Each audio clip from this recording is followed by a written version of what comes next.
ನಮಸ್ಕಾರ. ಜಿನಿ ನ್ಯೂಸ್ ವೀಕ್ಷಕರಿಗೆ ಸ್ವಾಗತ.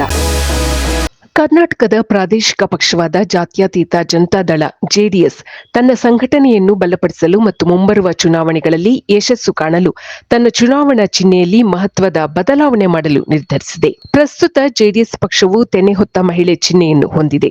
ಈಗ ಈ ಚಿಹ್ನೆಯ ಹಿನ್ನೆಲೆಯಲ್ಲಿ ಅಥವಾ ಸುತ್ತಲೂ ಚಕ್ರದ ಗುರುತನ್ನು ಸೇರಿಸಲು ಪಕ್ಷದ ವರಿಷ್ಠರು ತೀರ್ಮಾನಿಸಿದ್ದಾರೆ. ಈ ಚಕ್ರವು ಈ ಹಿಂದೆ ಅವಿಭಜಿತ ಜನತಾದಳದ ಚಿಹ್ನೆಯಾಗಿತ್ತು ಎಂಬುದು ಗಮನಾರ್ಹ. ಮಾಜಿ ಪ್ರಧಾನಿ ಎಚ್.ಡಿ. ದೇವೇಗೌಡರ ಮಾರ್ಗದರ್ಶನದಲ್ಲಿ ನಡೆದ ಕೋರ್ ಕಮಿಟಿ ಸಭೆಯಲ್ಲಿ ಈ ಬಗ್ಗೆ ಈಗಾಗಲೇ ತಾತ್ವಿಕ ಒಪ್ಪಿಗೆ ನೀಡಲಾಗಿದೆ.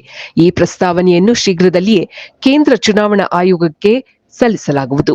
ಆಯೋಗದಿಂದ ಅನುಮತಿ ಸಿಕ್ಕ ಕೂಡಲೇ ಅಧಿಕೃತವಾಗಿ ಹೊಸ ಚಿಹ್ನೆಯನ್ನು ಬಿಡುಗಡೆ ಮಾಡಲು ಎಚ್.ಡಿ. ಕುಮಾರಸ್ವಾಮಿ ನೇತೃತ್ವದ ತಂಡ ಸಜ್ಜಾಗಿದೆ.